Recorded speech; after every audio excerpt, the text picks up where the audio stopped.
क्या आपके दिन की शुरुआत सुबह कराहने से या दर्द से होती है? अब जैसे ही अपनी टांग को बिछावन से नीचे रखते हैं, तो तेज घुटनों में दर्द होने लगता है, या जैसे ही सीढ़ियाँ चढ़ते हैं, तो ऐसा अनुभव होता है जैसे कि घुटनों के बीच में किसी ने सुइयाँ चुभो दी हैं और बहुत तेज तीखी दर्द शुरू हो जाती है। सबसे दुख की बात है कि यह दर्द अब सिर्फ बुजुर्गों में 60, 70, 80 या उससे भी ज़्यादा की उम्रों में सीमित नहीं रही। अब यह कम उम्र के युवाओं में 25 साल के बाद 30 साल या 40 साल में ही शुरू हो रही है और देखने को मिल रही है। और इसके लिए हम क्या करते हैं? महंगी महंगी पेन किलर दवाइयाँ लेकर आ जाते हैं या महंगे महंगे उपचार शुरू कर देते हैं। इन सभी से हमें क्या फर्क पड़ता है? आधे घंटे से 1 घंटे तक दर्द में थोड़ी राहत तो मिल जाती है, लेकिन उसके बाद वापस से वो दर्द और तेजी से होने लगता है, क्योंकि यह जो हम प्रयोग करते हैं, या तो वो तेल हो गमकने वाली खुशबूदार वाली, या पेन किलर दवाइयाँ हो, वो अंदरूनी जो हमारी जख्म है, जो तकलीफ है, उसको ठीक नहीं करती हैं और दर्द को थोड़ी देर के लिए सुन्न कर देती हैं, जिससे हमें दर्द का अनुभव नहीं होता है। आज मैं आपके लिए एक ऐसी आयुर्वेदिक और साइंस बेस्ड उपाय लेकर आई हूँ, एक ऐसे चीज की मदद से जिसे आप कचरा समझकर फेंक देते हैं। नमस्कार, मेरा नाम प्रीति देव है। मैं एक सर्टिफाइड न्यूट्रिशनिस्ट हूँ, फूड टेक्नोलॉजिस्ट हूँ और मास्टर्स किया है फूड साइंस एंड न्यूट्रिशन में, और आप सभी की हेल्थ ट्रेनर हूँ। प्रीति हेल्थ क्लासेस यूट्यूब चैनल इस तरह की ही स्वास्थ्य से जुड़ी हुई ज्ञानवर्धक जानकारियाँ आपके लिए लेकर आता है। आज मैं तेल आपको बनाना बताऊंगी। ये ना ही सिर्फ आपके दर्द को ठीक करेगा, ये रूट कॉज पे काम करेगा, यानी कि जड़ से इसे ठीक करने में मदद करेगा। ये है नींबू का छिलका। अक्सर घर में प्रयोग होती है और उसे हम प्रयोग करने के बाद कचरे में फेंक देते हैं, लेकिन ये नींबू का छिलका जो होता है वो हमारे इन्फ्लामेशन पे काम करता है, और जितनी भी दर्द की समस्या होती है वो इन्फ्लामेशन के कारण ही होती है। अभी हम जानेंगे कि इसे कैसे बनाना है और इसे कैसे प्रयोग करना है। इससे पहले एक बहुत ही जरूरी बात हम सभी को जाननी चाहिए। अक्सर मुझे बहुत सारे सवाल आते हैं कि जब भी बारिश की मौसम शुरू होती है, या जब भी ठंडा की मौसम आती है, या मौसम बदलने लगता है, या हवाएं बदल जाती हैं, कभी कोई हवाएं चलने लगती हैं, तो उस दौरान हमारे घुटनों का दर्द और तेजी से बढ़ने लग जाता है। तो इसके पीछे का क्या कारण होता है? अगर हम आयुर्वेद की तरफ चले तो आयुर्वेद में हमारी शरीर जो होती है वो पंचतत्व से बनती है। इनमें जो 3 मुख्य होता है वो होता है हमारे शरीर की जो दोष, जैसे कि वायु हो गई तो वात हम उसे बोलते हैं, पित्त हो गई तो पित्त दोष बोलते हैं, या फिर अलग अलग कफा दोषा, ऐसे दोषा होते हैं। और ये दोषा तब होते हैं जब ये ज्यादा और कम हो जाते हैं। जैसे ही मौसम बदलते हैं, जैसे कि ठंडे का मौसम शुरू होता है, तो हवाओं में नमी बढ़ जाती है और इसके कारण हमारे घुटनों के अंदर जो साइनोवियल फ्लूइड है, यानी कि चिकनाई है, वो सूखनी शुरू हो जाती है। ऐसा ही तब भी होता है जब हवाएं चलती हैं, तब भी घुटनों की चिकनाई सूखनी शुरू होती है, या गर्म हवा चलती है गर्मियों में, या गर्मी बहुत तेज होती है तब भी, और जब बारिश होती है तो हवाओं में नमी बढ़ जाता है, जो इन्फ्लामेशन को पैदा करता है और घुटनों की चिकनाई को सुखाना शुरू कर देता है। इसके कारण हमारे घुटने एक दूसरे से रगड़ खाने लगते हैं और उसके कारण इन्फ्लामेशन, दर्द और घुटनों की समस्याएं उत्पन्न होनी शुरू हो जाती हैं। पर ये हमारे नसों को भी सुखाने लगती हैं, और नसें जब सूखने लगते हैं तो ब्लड का सर्कुलेशन भी वहां पर कम होता जाता है, और जिसके कारण आपने देखा होगा कि थोड़ी देर भी आप बैठते हैं और जैसे ही उठते हैं तो दर्द और तेजी से बढ़ जाता है। नींबू का छिलका, और जिसे हम फेंक देते हैं, और दूसरा तिल का तेल, ये दोनों ही चीजें जब एक साथ मिलती हैं तो ये कमाल की औषधि बनकर तैयार होती हैं। इनकी तासीर गर्म होती है, जिसके कारण ये हमारी नसों जो ब्लॉक हो गई हैं उनको खोल देती हैं, और जो वहां पर घुटनों के बीच में साइनोवियल फ्लूइड, जिसे हम चिकनाई या ग्रीस बोलते हैं, उसे भी दोबारा से बनने में मदद करती हैं। अब ये दोनों का प्रयोग हमें कैसे करना चाहिए वो जानना बहुत महत्वपूर्ण होता है। दोनों ही चीजों को एक साथ हम मिलाकर जब इसकी तेल बनाते हैं तो इसके प्रयोग से हमारे घुटनों के बीच में जो इन्फ्लामेशन होता है वो ठीक होना शुरू हो जाता है, क्योंकि नींबू में के छिलके में लेमोनिन नामक एक तत्व होता है जो इन्फ्लामेशन को दूर करने में काफी ज्यादा फायदेमंद होता है। साथ ही इसमें विटामिन सी होता है और बहुत सारे फ्लेवोनॉइड्स होते हैं, जिसकी मदद से ये हमारी कार्टिलेज डैमेज को भी दोबारा से ठीक करने में मदद करते हैं, और वहां पर अगर सूजन रहता है उसको भी दूर करते हैं। हमारे घुटनों में जो छोटे छोटे मांसपेशियों में रोम छिद्र होते हैं, तेल बड़े ही आसानी से घुटनों के अंदर चले जाते हैं और वहां जाकर चिकनाई बनाने में भी मदद करते हैं। ये सबसे पहले जानते हैं कि इस तेल को कैसे बनाना है, क्योंकि यह जानना बहुत ही आवश्यक होता है। इसके बाद हम जानेंगे कि ऐसी क्या चीजें हमें खानी चाहिए जो हमारे घुटनों को दोबारा से ठीक करने में तेजी से मदद करती हैं। तेल कैसे बनाना है? तेल बनाने के लिए हमें कुछ गर्म चीजें चाहिए जो कुदरती गर्म तासीर की होती हैं। अब कुछ लोगों का सवाल होता है कि जो भी तेल बाजार में मिलते हैं और आप जो तेल बता रहे हैं उसमें क्या फर्क होता है। बाजार में जो तेल प्रयोग की जाती है, जो हम खरीद कर लाते हैं, उसमें ना ही सिर्फ उतनी हर्बल कैपेसिटी होती है जो चीज़ें हम घर में बनाकर तैयार करते हैं, ये सिर्फ क्षणिक भर का हमें आराम देती है, जड़ से इन्फ्लामेशन को दूर नहीं करती हैं। और घर में जो हम तेल बनाना आज सीखेंगे उससे हमारी जड़ से यह समस्या को दूर करने में मदद करेगी। हमें इसे बनाने के लिए सबसे पहले नींबू के छिलके चाहिए। नींबू के छिलके आपने देखा होगा कि ऊपर से पीले रंग की होती है और अंदर से सफेद रंग की होती है, तो हमें सफेद वाला हिस्सा नहीं लेना है, ये कड़वा होता है और ज्यादा फायदेमंद नहीं होता है। इसके ऊपर का जो छिलका पीले रंग का है सिर्फ उसी का प्रयोग करना है। तो इसके लिए हम क्या करेंगे, कद्दूकस करेंगे। इसके छिलके को एक कद्दूकसर के ऊपर ऐसे करके, ग्रेट जिसे हम बोलते हैं ग्रेटर में, वैसे अपने हाथों से कद्दूकस या ग्रेट कर लेंगे।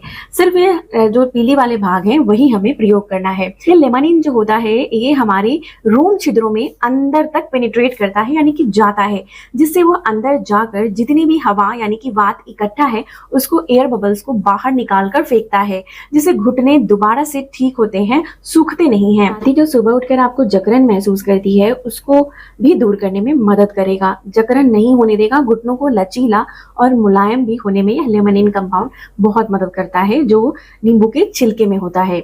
अब दूसरी चीज जो हमें लेनी है वो लेनी है तिल का तेल। तिल का तेल गर्म तासीर की होती है जिसे हम सीसम ऑयल बोलते हैं और यह बहुत फायदेमंद होती है। आयुर्वेद में तिल के तेल को हम वातनाशक बोलते हैं। इसकी गर्म तासीर और वात को दूर करने की क्षमता होने के कारण ये जोड़ों के दर्द को दूर करती है। हमें 100 ml तेल ले लेना है, काफी होगा, यानी कि 100 ml तिल का तेल। अब तिल का तेल कुछ घरों में नहीं उपलब्ध है तो इसकी जगह पर आप सरसों का तेल भी ले सकते हैं। साथ हमें तीसरा इंग्रेडिएंट जो लेना है वो लेना है हल्दी, जिसे हम टर्मरिक बोलते हैं। हल्दी ना ही सिर्फ दर्द को दूर करती है, ये अंदर से जड़ से जाकर इन्फ्लामेशन को दूर करती है, क्योंकि ये एंटी इन्फ्लामेटरी प्रॉपर्टी होती है इसमें, और ये घुटनों की समस्या में बहुत अच्छा काम करती है। घुटनों के टॉक्सिक्स निकल जाते हैं जिससे घुटने दोबारा से नए हो जाते हैं। कि छोटे चम्मच से आधा चम्मच हल्दी के पाउडर को या कच्ची हल्दी को लेकर आप इसे 1 ग्लास पानी में डालकर उबाल कर भी दिन में 2 बार ले सकते हैं, सिप सिप करके पी सकते हैं। इससे घुटनों के दर्द में आराम मिलता है और साथ ही साथ सूजन को भी दूर करने में मदद करता है। वो है मेथी दाना। आयुर्वेद में मेथी दाना को भी वातनाशक बोलते हैं और ये जोड़ों की चिकनाई को बनाने में मदद करता है। मेथी जो होती है वो हार्मोन की प्रॉब्लम को ठीक करती है, जिससे घुटने अंदर से मजबूत होते हैं। मेथी की तासीर गर्म होती है जिससे यह ब्लड के सर्कुलेशन को बढ़ा देती है, जिससे वहां पर रक्त का संचार बढ़ जाता है। तभी हम मेथी को घुटनों के दर्द में या वात की समस्या में नंबर 1 औषधि बोलते हैं। इसका भी प्रयोग आप खाने के लिए कर सकते हैं। आधा चम्मच यानी छोटे चम्मच से आधा चम्मच, हाफ टी स्पून मेथी दाने को रात में पानी में भिगोकर रख दें और सुबह इसे चबा चबा कर खा लें। ऐसा करने से घुटने अंदर से मजबूत होने शुरू हो जाते हैं और साथ ही अगर सूजन रहता है या घुटनों से कटकट की आवाज आती है उसको ठीक करने में यह मदद करता है। अब इसके साथ हमें लेना है अजवाइन, जिसे हम कैरम सीड्स बोलते हैं। ये चौथा इंग्रेडिएंट होता है और यह घुटनों में रामबाण औषधि की तरह काम करता है। यह दर्द को दूर करता है, वात को दूर करता है और हमारी पाचन को भी मजबूत कर देता है। इनमें साइंस के अनुसार एक थाइमोल नामक कंपाउंड होता है जो दर्द को खींच लेता है और वहां पर सूजन भी नहीं होने देता है। अगर नसों में भी ब्लॉकेज है, जकड़न होती है, तो उसमें भी अजवाइन बहुत अच्छा काम करता है। अगला इंग्रेडिएंट जो डालना है वो डालना है लौंग। लौंग जो होती है वो एक ऐसा काम करती है कि वो सुन्न कर देती है। सुन्न करने की वजह से, जैसा कि दांत के दर्द में अगर लौंग चबाते हैं तो दांत के दर्द में सुन्नपन की वजह से वो दर्द को ठीक करती हैं, महसूस होने नहीं देती हैं। इसी प्रकार से किसी प्रकार की भी दर्द हो शरीर में, उसमें लौंग बहुत अच्छा काम करता है। अगर आपको दर्द हो रहा हो शरीर में कहीं भी जोड़ों में, तो आप लौंग की चाय बना सकते हैं। 3 से 4 लौंग को कूचकर 1 ग्लास पानी में उबालकर उसे छानकर उसे दिन में 2 बार ले सकते हैं। बाद अगला इंग्रेडिएंट जो हम लेंगे वो लेंगे भीमसेनी कपूर। ये कपूर जो हम पूजा घर में प्रयोग करते हैं वो कपूर नहीं है, ये एक औषधीय गुणों से भरा हुआ कपूर होता है। और इस कपूर का जो काम होता है ना, यह तेल को हमारे रोम छिद्रों के अंदर ले जाना। अगर आप ये इंग्रेडिएंट इसमें नहीं मिलाएंगे जैसे कि भीमसेनी कपूर, तो आपकी यह तेल इतनी फायदेमंद नहीं होगी। ये हमारे रोम छिद्रों के अंदर जाकर जो रूट कॉज है, जो समस्या है, उसमें काम करता है और दर्द में तुरंत राहत मिल जाती है। जान लेते हैं कि इसे बनाना कैसे है। घर में लोहे की कढ़ाई हो तो वही लें। अब क्या करना है कि आंच को धीमा रखें, यानी कि बिल्कुल लो फ्लेम पे रखें और उसमें कढ़ाई डालें। अब 100 ml तिल का तेल डालें। तिल का तेल नहीं है तो सरसों का तेल डालें। इसे हल्का गर्म होने दें। इसके बाद जो आपने नींबू के छिलके को कद्दूकस किया है उसको डाल दें। 4 से 5 छिलके काफी होते हैं। अब इसमें आप जैसा बताया हल्दी लें, मेथी लें, अजवाइन लें, लौंग लें, चारों चीजों को आप डाल दें। धीरे धीरे पकाना है धीमे आंच पर। याद रहे इसे जलाना बिल्कुल भी नहीं है। जैसे ही ये हल्का भूरे रंग का होने लगे या गोल्डन यानी सुनहरे रंग का होने लगे तो हमें क्या करना है, गैस की फ्लेम को बंद कर देना है। धीरे धीरे ही इसे पकाना है क्योंकि हम इस तेल का अर्क बना रहे हैं।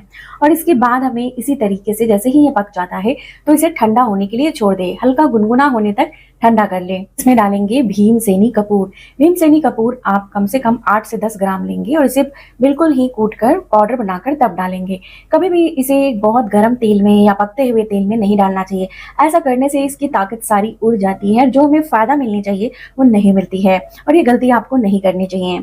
अब इसे अच्छे से मिलाना है और शीशे के ग्लास में हमें डालकर जार में रख लेना है। अब एक बात का हमें ध्यान रखना है कि इसका प्रयोग हमें कैसे करना है। जो अक्सर लोग करते हैं क्या गलती करते हैं कि तेल को लगाकर और इसी तरीके से हवा में या पंखे के हवा या एसी के हवा या बाहर में बैठ जाते हैं, जिसके कारण यह और ज्यादा दर्द को बढ़ा देती हैं। तो ऐसा गलती आपको नहीं करना। जब भी आप तेल की मालिश करते हैं उसके बाद हवा में, किसी भी तरह की हवा या एसी की हवा में उसे खुला हमें नहीं छोड़ना है। लगाने का सही तरीका क्या है, अगर घुटने में तेल की मालिश करने वाले हैं उसके पहले गर्म पैकेट से घुटने की सिकाई कर लेनी है।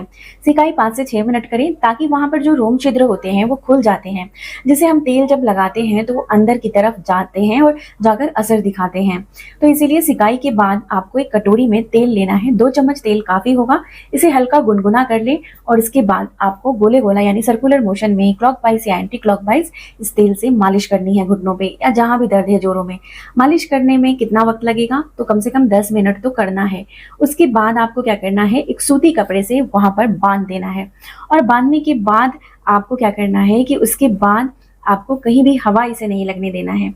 बांध कर रखेंगे तो हवा जल्दी इसमें नहीं लगेगी। उस दौरान घुटनों के अंदर या तेल जाएगी। उसके बाद जब आप देखेंगे कि चलना शुरू करेंगे तो आपका लंगड़ाना बंद हो जाएगा और दर्द में भी क्षणिक देर में आपको राहत मिल जाएगी। तेल तो हमारे जो है वो बाहर से काम करेंगी, लेकिन अब अंदरूनी चीजों पर भी ध्यान देना बहुत आवश्यक है। जैसे कि फ्रिज की रखी चीजें बिल्कुल नहीं छूना है, बहुत खट्टी चीजों का प्रयोग आपको नहीं करना है।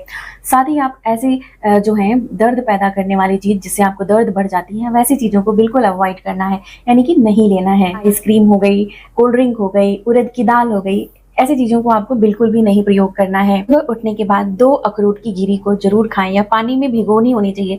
रात भर पानी में भिगो के छोड़े, उसके बाद इसे चबा चबा कर खाएं। इससे घुटनों की चिकनाई दोबारा आती है। पूरे दिन गुनगुना पानी पीते रहें। 10 से 12 ग्लास पानी कम से कम पीना बहुत आवश्यक होता है घुटनों की परेशानी को ठीक करने की। हमारी वजन अगर बहुत ज्यादा है तो उसे कम करें, क्योंकि शरीर का वजन अगर 1 किलो बढ़ता है तो घुटने पे 10 केजी वजन बढ़ जाता है। हमारे पूरे शरीर का वजन घुटनों पे ही होता है, इसलिए कोशिश करें कि आपका वजन ज्यादा ना बढ़े। साथ ही रात में सोने से पहले अपनी तलवों पे तेल की मालिश करके सोएं, उससे भी घुटनों में काफी फर्क दिखने को मिलता है। इसके साथ आपको सुबह में कम से कम 10 मिनट को हल्का हल्का टहलना शुरू करें और धूप सेकें। इससे भी घुटने मजबूत होते हैं, विटामिन D3 की कमी दूर होती है और कैल्शियम की कमी भी दूर होती है। इसीलिए सुबह टहलना बहुत आवश्यक है। थोड़ा योगा अभ्यास करें, जिससे आपको स्ट्रेस लेवल भी कम होगा और स्ट्रेस की वजह से भी घुटने खराब होते हैं। इसलिए छिलके को आप पानी में उबाल कर इसे आप चाय की तरह प्रयोग कर सकते हैं। याद रखना है इसमें कोई मिठास नहीं मिलानी है। ऐसा करने से आपकी कोलेजन बूस्ट होती है और जिससे घुटने बनते हैं, कार्टिलेज बनते हैं, इन्फ्लेमेशन दूर होती है, विटामिन C अच्छी मात्रा में होता है, जिससे हमारी घुटने दोबारा से रिपेयर होने शुरू होते हैं और कई सारे लाभ मिलते हैं। तो अगर आपके भी घर में किसी को भी घुटनों की परेशानी है तो मुझे हाँ लिखकर जरूर से बताएं, या खुद को भी परेशानी है तो भी यस या हाँ में आंसर करें। अगर घर में बुजुर्ग हैं, उनको परेशानी है, तो जरूर से नींबू के छिलके को आप प्रयोग करना शुरू करें और फर्क आपको जरूर से कम 15 से 20 दिनों में ही आराम देखने को मिल जाएगा। इसकी जानकारी आप लोग को बेहद इन्फॉर्मेटिव लगी हो, अच्छी लगी हो, तो इस बहुत ही आसान से उपाय को जरूर अपनाइए और मुझे लिखकर बताइए कि कैसी लगी आज की जानकारी। प्रीति हेल्थ क्लासेस में पहली बार आए हैं तो इस तरह की हेल्थ टिप्स के लिए चैनल को सब्सक्राइब करना नहीं भूलें और सबसे ज्यादा जरूरी मुस्कुराना नहीं भूलें। अपना ख्याल रखिए, मुस्कुराते रहिए। मिलती हूँ आप सभी से एक ऐसी ही वीडियो हेल्थ टिप्स के साथ। शुक्रिया।